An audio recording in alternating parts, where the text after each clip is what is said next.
Professor Matheus Paranhos, boa tarde. Já, boa tarde. Quase que eu ia falando bom dia. Boa tarde, Tavinho. Boa tarde a todos aí que estão nos acompanhando. É que você está num ambiente indoor aí, fechado. Então, pode ser, passa do meio-dia, não dá para perceber muito. Está em Ribeirão Preto, professor? Estou em casa, em Jaboticabal. Jaboticabal? Aí é quente, hein? É, mas a gente acostuma.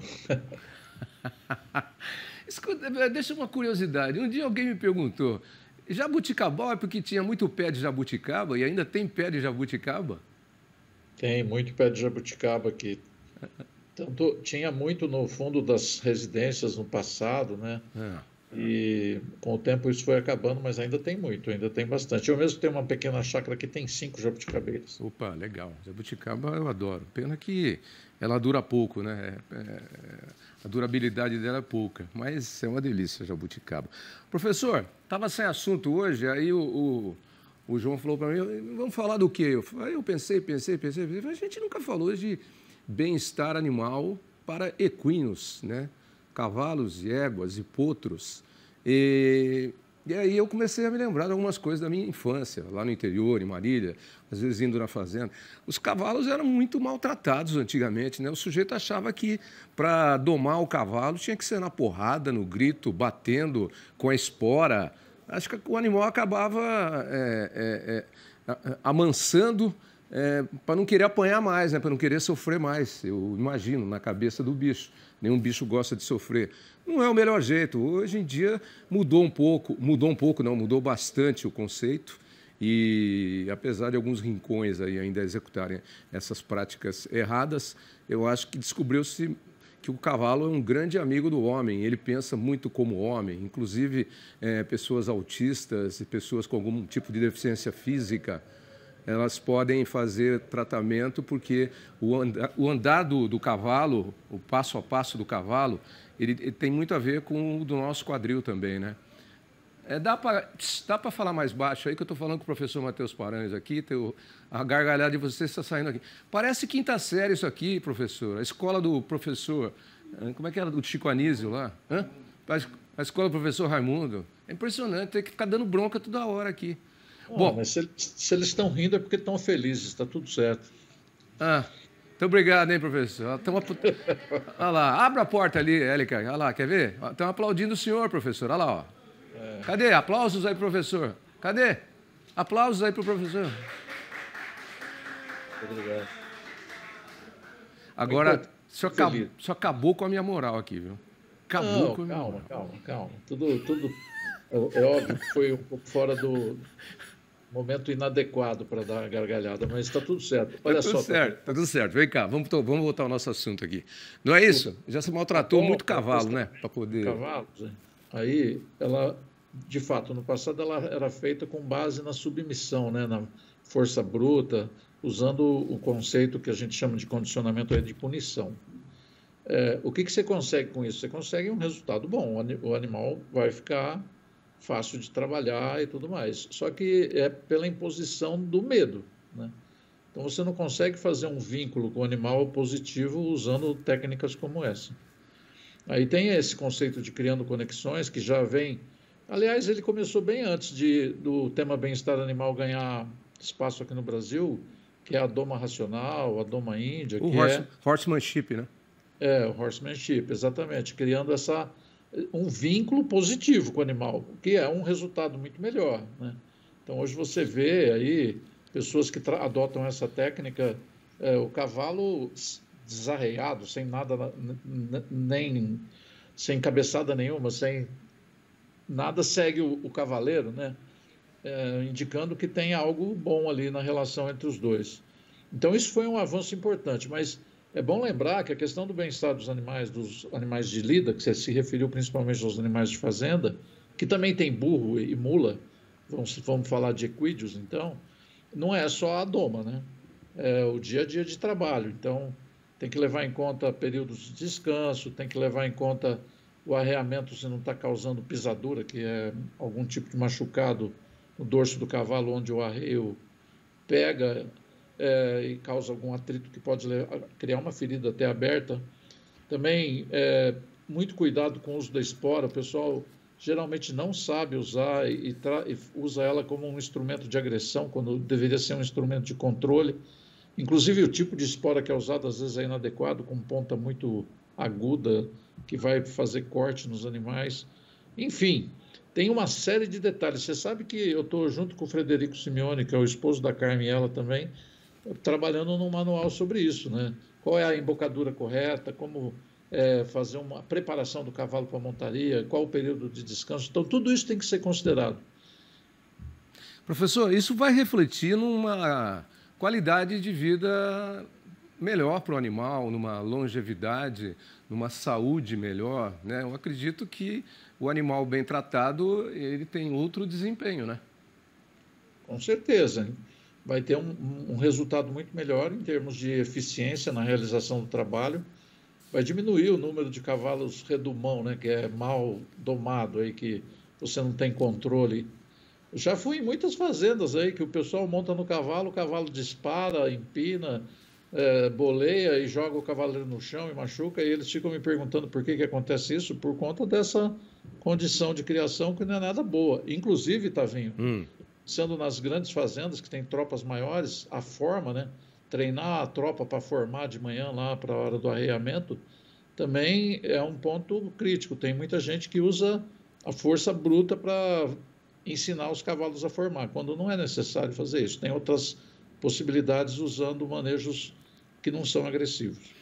É interessante isso, né? O pessoal da MSD Saúde Animal, junto com um outro pessoal, com um americano aí, também passou a utilizar esse método e difundir o método com bovinos, que você não precisa gritar com bovino, você não precisa ficar agitando a bandeira na hora de tocar, é olho no olho, né? Ele entende completamente e ele entende diretamente ao invés de ficar assustado. Também é uma extensão disso, né, professor? Porque o gado também já foi tocado aí meio que aos trancos e barrancos, né? O cavalo levava a esporada e o gado a paulada, né? Exato, mas tudo isso tem um elemento em comum, né, que é aplicado aos equinos ou equídeos, também é aplicado aos bovinos e outras espécies de animais que nós estamos trabalhando, que é a forma com que a gente interage com eles, né? Eu posso interagir promovendo essas interações positivas ou negativas. O resultado disso pode até ser o mesmo, entendeu? Você domou o cavalo, ele vai ficar domado, mas a confiança que o cavalo vai ter no cavaleiro, na pessoa que está usando, muda completamente, né? E os riscos também aumentam. Eu quero lembrar aqui que essa política de uso de força na doma também tem origem no circo lá, domando leões e tigres. E não se esqueça que muito leão e tigre matou o domador aí, né? Já comeu a cabeça de muito domador, entendeu? E isso um dia a coisa vira. Tá legal, você me domou à força, mas eu tenho isso, eu fico com isso no meu inconsciente. Um dia isso pode se manifestar e o domador acaba se danando. Elefantes também, a gente vê muito disso. Aliás, sobre cavalos, eu vi um filme muito interessante outro dia, esqueci o nome dele, mas era sobre cavalos selvagens americanos. Porque tinha uma moça que... Os cavalos selvagens americanos eles eram segregados, né? Os selvagens. E aí, quando eles eram encontrados, fugiam e entravam em propriedades, eles eram levados para alguns lugares. E começou a se fazer um trabalho de recuperação desses animais. E uma moça foi contra lá porque uma outra estava fazendo esse trabalho e ela achava que deviam só ficar... Ela tinha até uma grande fazenda lá, não sei se no Texas, não lembro da história direito, mas ela cedeu a área para que os cavalos selvagens ficassem lá. E essa outra moça, que era uma estudiosa do assunto e que estava tentando mudar a coisa e conseguiu mudar, ela provou por A mais B que não era só largar solto, que a qualidade de vida desses animais soltos era muito pior, eles sofriam ataques de lobos e etc. e tal, e que não tinha nada de mal, não era nada ruim você domesticar esses cavalos para colocar no normal, forma colocá-los para a lida, mas como parceiros do dono. É dentro do conceito da Temple Grande também, né? que é a Temple Grande, que é a ícone aí também nessa questão. Aqui o cavalo, na verdade, o conceito correto é aselvajado, né? Porque são animais que já foram domésticos, escaparam por algum motivo, guerra lá no Velho Oeste, e voltaram a viver essa vida selvagem, né? Esses animais, lá, eu tive a oportunidade de visitar o Nevada e acompanhar uns grupos de animais. A população deles cresce muito, né? Na verdade, tem mais cavalo do que lobo. E ali predomina também o nessa região e eles não são grandes o suficiente para pegar um cavalo. Mas o que acontece, Tavinho? Pode também causar um desequilíbrio ecológico. Então, o governo americano, cada estado, tem um programa de manter a população desses cavalos estável, que não pode crescer muito, né? E também não pode ser extinto, porque tem um valor cultural, histórico, etc. Eles fazem isso. Em algumas regiões onde o pessoal cria gado também, são parques nacionais que o governo permite, o pessoal coloca e paga uma taxa para pôr o gado lá dentro, começa a haver uma competição entre os dois, aí começa a ter essa confusão que você acabou de relatar aí. E isso tenta se administrar da melhor forma possível, né? Mas uma coisa importante, você tocou num ponto, um animal que está no seu estado natural e sofre ataque de lobo, ou uma zebra lá na África que sofre ataque de leão, óbvio, está sofrendo, mas isso não é responsabilidade nossa, entendeu? Isso faz parte de um contexto natural da relação presa-predador, né? Passa a ser responsabilidade nossa quando o animal está sob os nossos cuidados, em qualquer lugar, na fazenda, na granja, no zoológico, etc., ou quando a gente interferiu muito no ambiente deles. Isso está acontecendo, de certa forma, aqui no Brasil, com algumas populações de macaco-prego, lá na cidade do Rio de Janeiro, que o macaco está invadindo a cidade para roubar comida, porque a floresta já não é suficiente para atender a necessidade dele, né? Mas aí a interferência do homem, né? Eu me lembro também de vários casos aí onde, acho que foi os ursos, no parque de Yellowstone, fizeram tanto controle que não podia matar, de repente a população de ursos estava ameaçadora. E como não tinha mais habitat natural para caçar, vinha pegar comida na casa das pessoas. E às vezes o urso só é bonitinho e bonzinho em história, em quadrinhos e em filme, né? Porque o urso, na realidade, ele tem a sua ferocidade e ele precisa sobreviver. Ele é um animal carnívoro, ele é forte, é violento, tem as garras.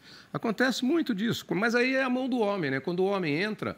Na África, por exemplo, alguns parques protegeram tantos elefantes que depois chegou uma época que tiveram que extinguir parte da população porque não estavam dando conta do controle. Mas aí entra a mão do homem, né? Porque se deixar a natureza, ela se resolve sozinha, não é? Mas tem gente que entende que nós fazemos parte da natureza. O problema é saber o limite, até onde que a gente pode transformar essa natureza sem causar problemas para nós mesmos, né? Agora, retomando o cavalo, os equinos de esporte ou de recreação, esses que estão aí próximo da cidade, padecem de outros problemas também, viu? Então, limitação de espaço, restrição de interação social, às vezes fica isolado numa baia sozinho por muito tempo, o dono do cavalo vai lá montar só no fim de semana, então tem outros problemas que também precisam ser levados em conta. Então tá bom.